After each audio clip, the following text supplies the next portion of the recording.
The moment the shuttle landed on Earth, Captain Zorek's heart raced. He wasn't scared, but he had never felt so out of place. The planet was small, but the humans had made it their home, and it was unlike anything he had ever seen. His mission was simple: establish diplomatic relations with Earth's government. But as the shuttle's engines powered down, Zorek had a strange feeling in the pit of his stomach. He looked out the shuttle's windows, trying to make sense of the world around him. Earth's cities were like no other planet he had visited. Bright lights, enormous structures reaching into the sky, and countless ships buzzing around like busy insects. But there was something about the air, something unnatural, as though the entire planet was waiting for something. Zorek stood up and straightened his uniform. He was an ambassador, chosen to represent his people in a critical mission. His task was to understand Earth's intentions and see if they were trustworthy. The negotiations were supposed to be peaceful, straightforward. But he had been briefed about Earth's diplomats and their reputation. They were known for their politeness, but that politeness, according to reports, often masked something far more dangerous. The shuttle door opened with a hiss, and Zorek stepped out, greeted by a group of humans. They were all smiling, their eyes locked onto him as if they had been waiting for this moment for years. The humans' leader, a tall man with silver hair and a sharply pressed suit, stepped forward first. "Welcome, Ambassador Zorek," he said, his voice smooth as velvet. "We are honored by your presence. Please, follow us." Zorek blinked. The man's voice was perfectly calm, unnervingly polite. He could tell the human wasn't nervous, but something about his tone didn't feel genuine. The words were soft, almost rehearsed. Yet, Zorek had learned that humans, despite their strange ways, were experts in negotiation and diplomacy. He took a deep breath and nodded, following the group of humans toward the transport vehicle waiting for him. As they walked, Zorek noticed the humans' smiles didn't reach their eyes. Their faces were too composed, too controlled, as though they were playing a role. The transport vehicle was a sleek, silver craft that seemed too quiet to be a real vehicle. It glided smoothly as it took them to the Earth Embassy, a towering building that stretched far above the ground. Zorek couldn't help but marvel at the design, though he couldn't shake the unease gnawing at him. The buildings were beautiful, but everything here felt staged, controlled. Inside the embassy, the air was cool and smelled faintly of flowers. Everything was arranged perfectly. No clutter, no imperfections. The walls were lined with soft lighting, and the human diplomats who greeted Zorek seemed to have an endless supply of warm, inviting smiles. "Please, make yourself comfortable, Ambassador," the silver-haired leader said again, guiding Zorek into a plush chair at a long, polished table. "We have prepared a small gathering for you to meet our people. We know this is an important moment in our shared future." Zorek sat, but he couldn't help the rising sense of discomfort. The room was too perfect, the humans too eager to please. He knew that humans were naturally curious and polite, but this was something else. This felt forced. "Thank you," Zorek replied, keeping his tone neutral. "I appreciate the hospitality."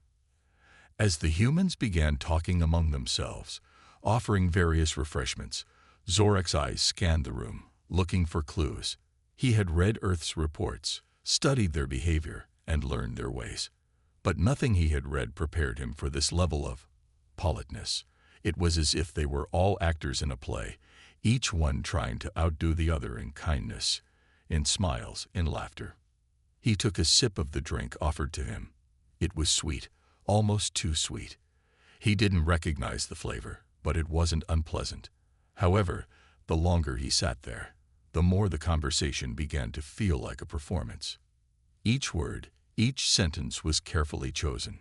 The humans didn't speak with the usual ease Zorek had seen in other species.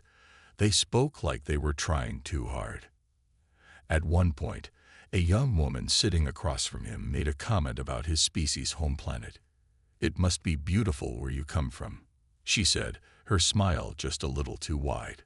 "We've heard such amazing things about your people." Zorak smiled politely, but inside, something was stirring. She didn't really care about his planet. She was just saying what was expected. Then the leader spoke again, his voice smooth but carrying an odd weight. "We have high hopes for our partnership with your people, Ambassador. We believe this will be the beginning of a long and prosperous relationship." Zorak's mind raced. What did the leader mean by that? The human's words were polite, welcoming, even flattering, but there was something beneath it all, a feeling he couldn't quite place. He had been trained to understand human behavior, to spot hidden messages in their speech. But this was different. The more polite the humans became, the more Zorak felt like something was wrong. Suddenly, a message flashed across his communicator, a coded message from his own ship. It was short, but to the point. "Be cautious." The softer their words, the harder the blow. Zorak's hand clenched around his drink. The warning had come too late. The humans were too kind, too polite, and Zorak had the sinking feeling that the real negotiation was about to begin. Zorak couldn't shake the unease that gripped him as the meeting continued. He sat in the plush chair, surrounded by humans who were far too eager to please, their smiles never fading, their words always warm and welcoming. It felt like a performance, a show where everyone was acting, but no one was truly being themselves. The leader, the tall man with silver hair, was still speaking, but Zorak's thoughts drifted. He had read the reports on Earth's diplomats. They were known for being cordial, for creating an atmosphere of trust. But this was something else. This politeness was so over the top, it felt like a trap. "Ambassador Zorak," the leader said, his voice smooth, "we understand the delicate nature of diplomacy. Our people value peace, and we are committed to ensuring that our interactions with your people are fruitful and harmonious. We want to be friends, not foes." Zorak forced himself to nod and maintain eye contact, but his mind raced. He had faced countless diplomatic encounters in his life, but nothing quite like this. The human's words seemed like honey, sweet and smooth, but there was something sharp hidden beneath the surface. The room was quiet for a moment, but only for a second. The diplomats around him began to murmur, all agreeing with the leader's sentiments. They repeated his words almost as if they were following a script. Their voices were so measured, so controlled. Zorak felt as if the atmosphere was suffocating him, pressing in from all sides. The young woman who had spoken earlier leaned forward, her eyes locked on Zorak. "We've heard such wonderful things about your species," she said, her voice soft, almost too soft. "It must be such an honor to represent your people here. We're so pleased to have you with us." Zorak forced a smile. "It is an honor," he replied, but his mind was elsewhere, scanning the room for any sign of real emotion. There was none. The humans were all too perfect, too controlled. His instincts told him something was off, but he couldn't quite figure out what it was. His eyes flicked to the windows, and he noticed how the light outside seemed to filter in at an unnatural angle. The city beyond was stunning, its towering structures reaching for the sky, the shimmering lights reflecting off the glass buildings. It was a picture-perfect world, but even the city felt wrong. Everything was too clean, too orderly. There was no sign of chaos, no sign of life beyond the diplomats. It was as if the entire planet was on display, ready to be sold to the highest bidder. "Ambassador," the leader said again, drawing Zorak's attention back to the conversation. "We know that trust takes time, but we are confident that we will build a strong bond between our people.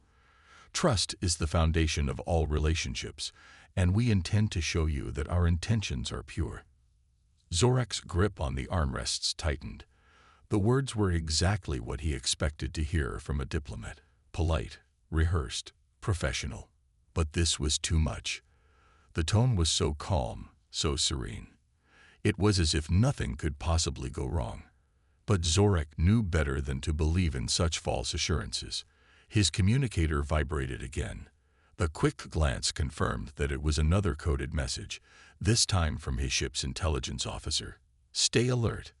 The more they speak like this, the more dangerous they become. Zorek's stomach tightened.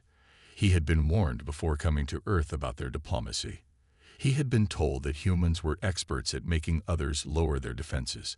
They had perfected the art of speaking softly, of offering politeness and kindness, only to turn it into something far darker when it was least expected.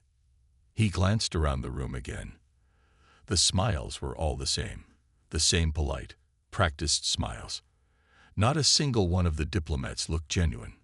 Zorek's suspicion grew. These people were playing a game, and he wasn't sure if he was meant to be a player or just a pawn. Then, just as he was about to speak, the young woman interrupted him. "We understand that your people may have concerns," she said, her tone suddenly becoming more serious, though still controlled. "We assure you, Ambassador, that Earth has no plans for conquest. We want peace. But we also want what's best for our future. And that includes understanding others, knowing their weaknesses, and forging strong bonds. Only through such bonds can we protect ourselves and thrive in this vast universe." Zorek's blood ran cold. There it was, the shift, the change in her voice. The politeness had cracked, just for a moment. Her words no longer seemed warm. They seemed cold, calculating, and very much a warning. It was subtle, but he caught it. Zorek slowly leaned back in his chair.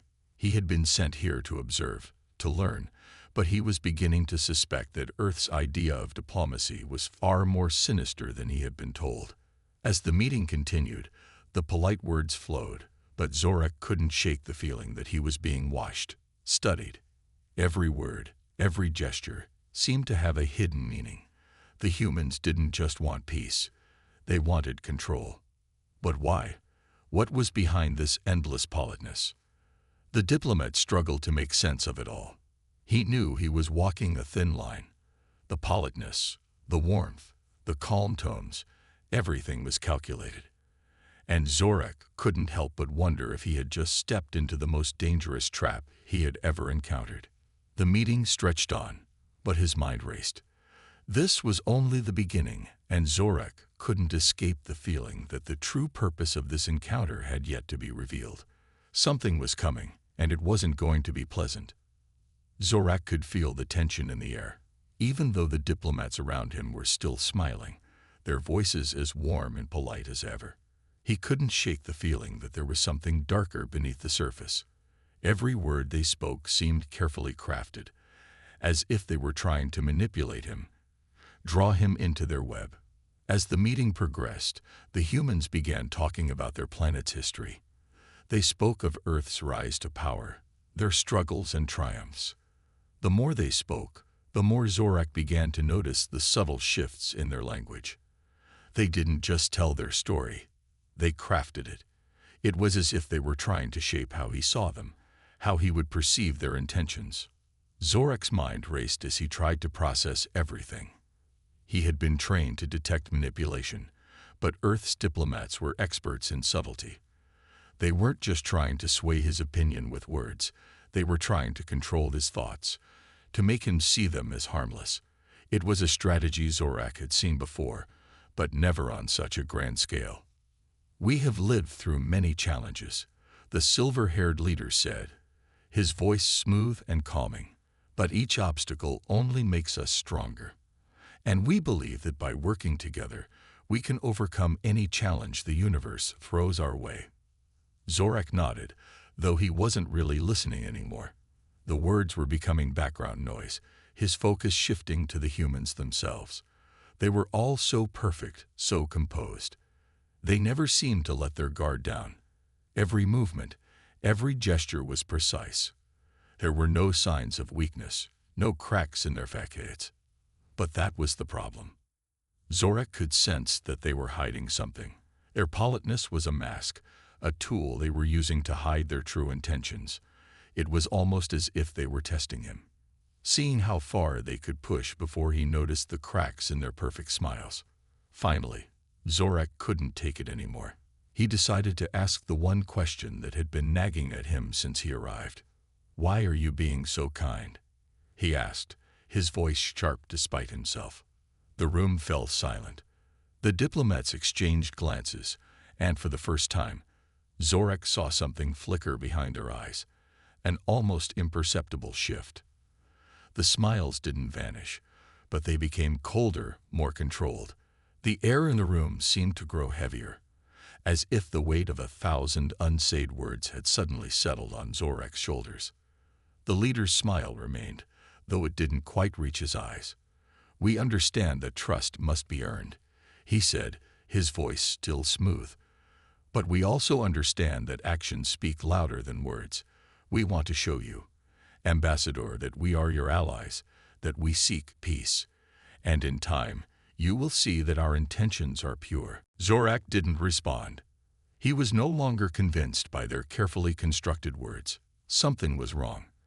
This wasn't just about diplomacy. There was something more, something that the humans weren't saying, something that lay hidden beneath their polished exterior. His communicator buzzed again, and Zorak quickly glanced down at it. The message was brief.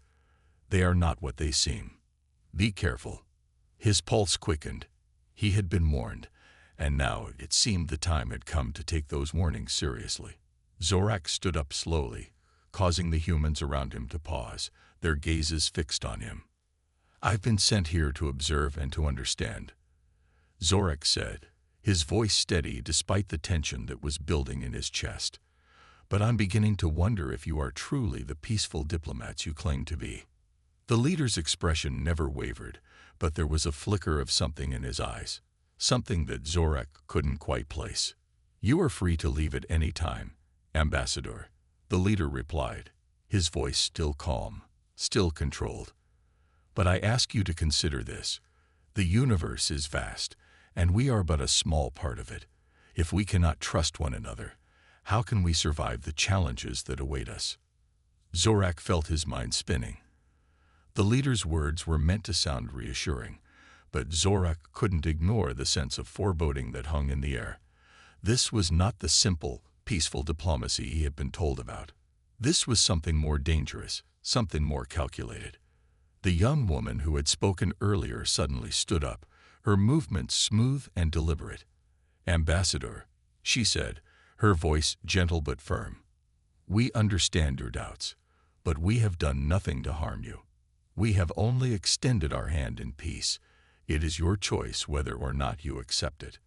Zorak's instincts screamed at him to leave, to get out of there before it was too late. But his curiosity, his need to understand what was really going on, kept him rooted to the spot. There was something here that didn't add up.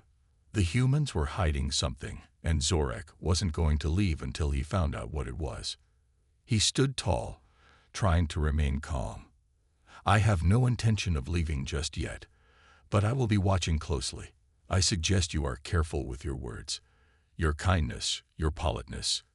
It's starting to feel like a trap." For a moment, the room was completely still. The humans didn't move, didn't speak. Zorak could feel the weight of their gazes on him, the pressure building as the tension thickened. Then the leader spoke again, his voice softer than before. "Ambassador, you misunderstand. We don't mean to trap you. We only wish to show you what we can offer." But Zorak didn't believe him. He couldn't. Not anymore. Zorak's mind raced as the room's atmosphere grew more charged. The words, so soft, so polished, were beginning to lose their sheen. The humans before him were diplomats, yes, but the words they spoke were far too measured, too controlled. There was no room for genuine emotion in their voices. Instead, it felt like a well-rehearsed script designed to keep him complacent, unaware of the underlying danger. The leader, ever the calm figure, smiled once more, but Zorak could see it now. There was something behind that smile, something cold. The young woman to his left, who had been speaking with such warmth, was now quiet. Her eyes, once soft, were sharp, as if she were studying his every move. Their masks were cracking, and Zorak could see it. But still, he didn't know what lay beneath. "The universe is a vast, unpredictable place," the leader said, leaning forward slightly.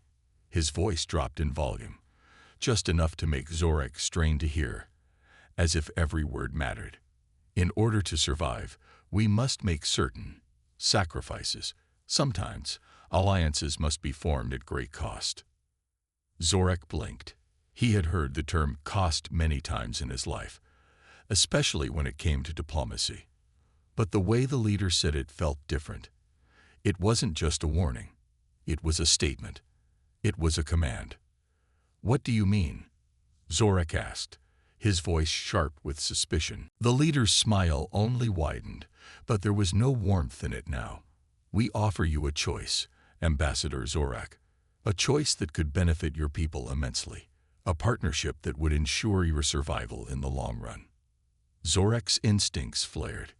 Every fiber of his being told him to walk out of that room, to return to his ship and escape Earth's diplomats before it was too late. But he couldn't. He was already too deep in this meeting, and he had to find out what they were truly offering. "I'm listening," he said, though he doubted he would like whatever they had to say next. The leader's eyes gleamed as he gestured to the woman beside him. She stood up and placed a small, glowing object on the table between them. Zorak leaned in, his curiosity piqued despite the unease swirling inside him. "This," the woman said, her voice still soft but carrying a strange weight now, "is a gift. It is a tool, a key to unlocking your species' greatest potential." Zorak raised an eyebrow. "A key to what?" The young woman's eyes glimmered with something Zorak couldn't quite place, but it wasn't warmth. "The key to mastering the universe, Ambassador. A way to evolve, to ascend beyond the limits of your current capabilities." Zorak felt his pulse quicken. He knew what they were implying. Power. Advancement. Every species sought power in one way or another, but this felt different. This felt too easy, too good to be true. A tool to evolve. Zorak repeated, his voice growing more cautious. "And what's the catch?" The leader's smile grew tighter, colder. "There's always a catch, Ambassador, but you will find that the price is worth it. What we offer is a partnership, a merging of capabilities, a blending of our strengths." Zorak's instincts screamed at him. The price was not one that would be easily paid. Nothing good in the universe came without a price. And these humans, they didn't seem like the kind to offer gifts for free. There was something dark hiding beneath their offer, something they weren't telling him. "The cost of your gift, the cost of this partnership," Zorak said, his voice low and controlled. "What is it?" The leader leaned back in his chair, as if considering the question. His expression softened, as if he were about to reveal something monumental. "The price is simple, Ambassador," he said, his tone almost soothing. "You give us access to your world's greatest resources, your knowledge, and in return, we will help your species ascend. You will evolve beyond the primitive, beyond the limitations of your biology. You will become like us." Zorak felt a cold shiver run down his spine. This was not the offer of an ally. It was the offer of a conqueror, wrapped in a silk ribbon of politeness. What the humans were offering wasn't partnership. It was domination, disguised as kindness. "No," Zorak said, his voice sharp, the word falling from his lips with the weight of finality. "I will not betray my people for your gift." The room grew tense. The leader's smile didn't falter, but Zorak could sense the shift. The air around them felt thick with something unspoken. The calm politeness that had filled the room now seemed suffocating, as if the humans were waiting for him to refuse. It wasn't a shock to them. It was part of the game. "I expected you might say that," the leader said, his voice colder now, but still smooth. "But understand this, Ambassador. Earth is not a planet you can simply ignore. The universe is vast, and we have long ago learned that in order to survive, we must do whatever is necessary, even if it means making sacrifices." Zorak's heart beat faster. His gut told him that the humans weren't interested in peace. They wanted control, and they were willing to use any means necessary to gain it. "You have no idea what you're dealing with," Zorak said, his voice quiet but steady. "And you're making a mistake." The young woman's expression darkened for the first time. "Perhaps," she said, her voice almost a whisper, "but I think you will find, Ambassador, that our mistakes have a way of disappearing." Zorak's blood ran cold as the words echoed in his mind. The trap had been set, and he had walked right into it. The silence in the room was deafening. Zorak could feel the weight of the human's words pressing down on him like a stone. Every second that passed felt like a countdown, and he knew that every word he spoke from this point onward would be measured, judged, and likely twisted to their advantage. "You think you can manipulate me, don't you?" Zorak's voice was low but steady, his eyes locked on the human's cold, calculating expressions. He could feel the tension building, like the calm before a storm. The offer they had laid before him was not just a temptation. It was a trap he had walked right into. The leader's smile faltered for a split second, but he quickly regained his composure. "It is not manipulation, Ambassador," he said, his voice smooth. "It is simply the way of the universe. Those who are wise enough to accept our offer will thrive. Those who reject it will become obsolete." Zorak's fists clenched at his sides. He could feel the old warrior's fire burning within him. The fire that had kept his people alive through countless wars, through insurmountable odds. He had faced death before, but this was something new, a psychological battle, one where the stakes weren't just about his life, but the future of his people. "Obsolete," Zorak repeated, his voice cutting through the tension like a knife. "You think that just because you've mastered a few tricks, you can control us? You think you can break us?" The leader's eyes flickered for just a moment, a hint of doubt, or perhaps irritation passing through his otherwise impassive face. The woman beside him, however, remained perfectly still, her gaze fixed on Zorak with an unsettling calmness. "You misunderstand," the leader continued. "We do not wish to break you. We simply wish to offer you the tools to ensure your survival. The galaxy is a dangerous place, Ambassador. It would be a shame for your species to fall behind when you could join us in a more prosperous future." Zorak shook his head, disbelief written all over his face. "And what exactly does this prosperous future look like?" he asked, his tone dripping with sarcasm. "A future where we're nothing more than servants to your cause." The leader's smile grew ever so slightly, but there was no warmth in it. "If that's how you choose to view it, then so be it. But the reality is simple. Join us, and your species will have access to the vast wealth of knowledge and power we have accumulated over millennia. Reject us, and you risk being left behind in a universe that is becoming more and more unforgiving." Zorak could feel the pressure building. The humans were masters at playing the game of diplomacy, of using fear and promises to manipulate their way forward. But they had underestimated one thing: Zorak's ability to see through their lies. He had been in this game long enough to recognize when something was too good to be true. "This isn't about survival. This is about control," Zorak said, his voice growing firmer. "You want to control us, manipulate us into following your rules, living under your thumb. You want to make us slaves to your advancements." The leader's eyes narrowed. "You're mistaken, Ambassador. We offer no slavery, only partnership. A mutually beneficial relationship where we both stand to gain." "Mutually beneficial." Zorak spat, his voice rising with the heat of his anger. "You call it mutually beneficial, but all you're offering is submission disguised as salvation."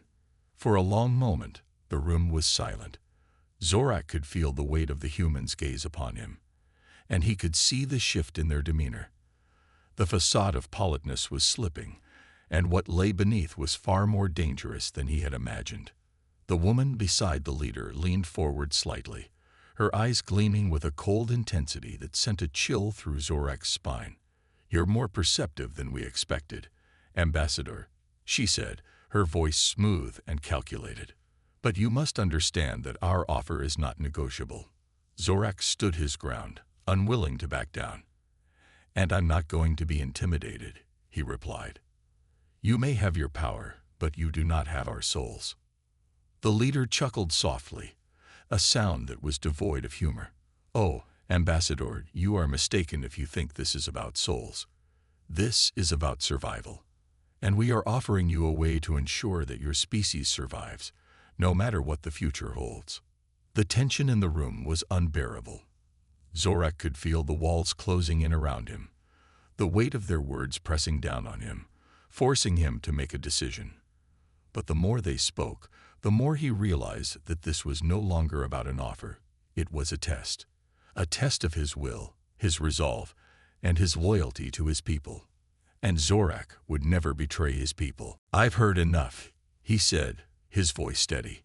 "I will not be part of your scheme. I will leave this place, and I will warn my people about the true nature of your offer." The leader's expression darkened, and for the first time, Zorak saw a flash of something cold and dangerous in his eyes.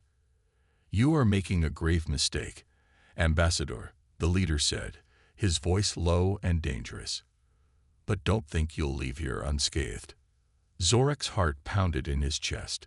He could sense the danger escalating. Whatever was coming next, it was not going to be easy. The humans had shown their true colors, and now Zorak knew that this was no longer just a diplomatic mission. It was a fight for survival, his survival, and the survival of his species. And Zorak wasn't going down without a fight. Zorak's pulse quickened. He could feel the cold weight of the human stares bearing down on him. The leader's eyes had shifted from curiosity to something darker, more dangerous, as if the decision had already been made in his mind. The politeness, the false diplomacy was gone, replaced by something far more menacing. "You should have accepted our offer, Ambassador," the leader said softly, his voice a low growl. "You think you're strong. You think your people can withstand what's coming. You're wrong. You're playing with forces you don't understand." Zorak stood tall, his mind racing, calculating. He had known there was a risk in rejecting their offer, but now that the humans had shown their true nature, he realized how much more dangerous this situation was. It wasn't just about a diplomatic mission anymore. It was about survival. The woman beside the leader stepped forward, her eyes fixed on him, her expression unchanging.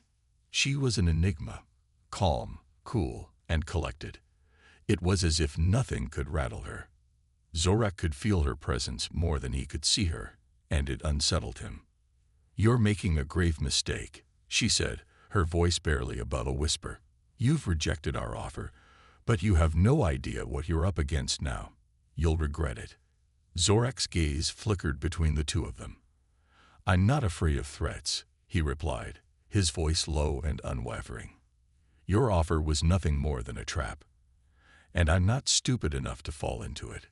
The leader's lips curled into a cruel smile. "Oh, you'll soon learn that we don't make threats, Ambassador. We make promises." Before Zorak could respond, the lights in the room flickered. A sudden surge of energy pulsed through the walls, vibrating the floor beneath his feet. He turned quickly, eyes narrowing as he scanned the room. Something was happening. Something was shifting.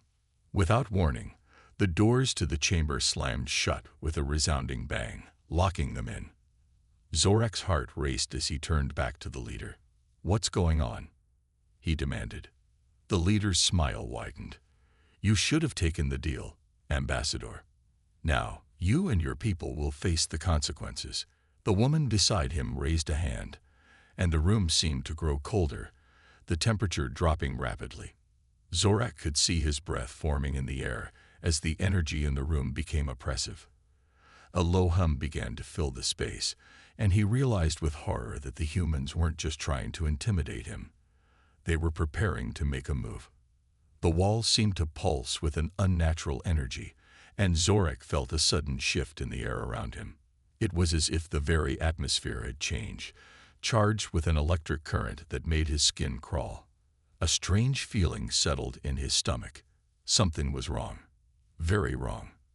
"I see now," Zorak said, his voice steady despite the rising panic. "You're not just interested in diplomacy. You've been preparing for this all along. You knew I would refuse.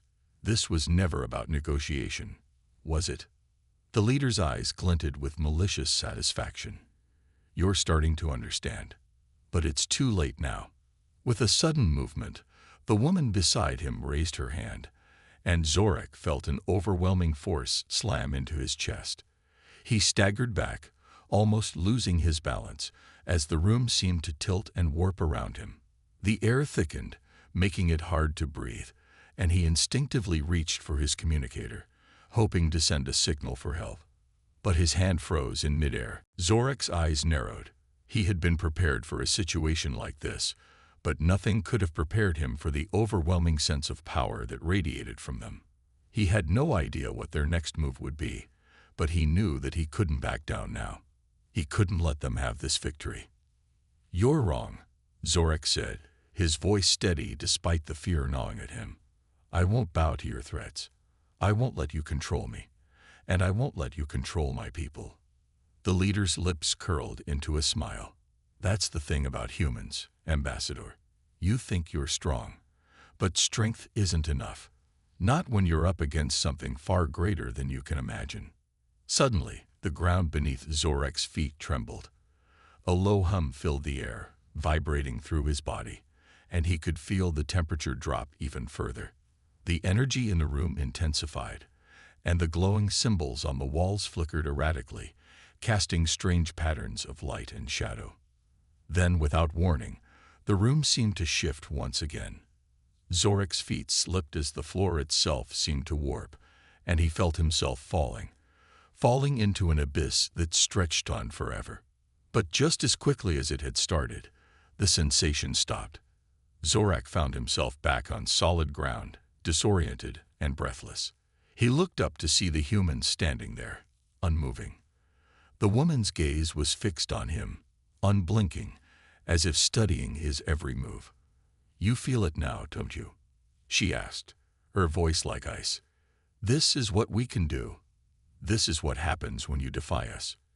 You and your people will never be the same." Zorak took a step back, his eyes darting around the room. He had no idea what kind of technology they were using, but it was clear that it was far beyond anything his people had ever encountered. He was out of his depth, but he wouldn't give up. Not now. Not when his people's future was on the line. "You're wrong," Zorak said, his voice firm. "You may have power, but you don't understand us. We are not afraid. We will never be afraid." The leader's smile vanished. "You still don't get it, do you? You don't have a choice anymore. You can resist, but resistance won't change what's coming. You and your people will be forgotten, wiped away, and we will move on to the next." Zorak's mind raced, trying to find a way out, trying to see a path through this nightmare. But the truth was, there was no way out. Not yet. The humans had too much power, too much control, and they weren't going to stop. But Zorak wasn't ready to give up.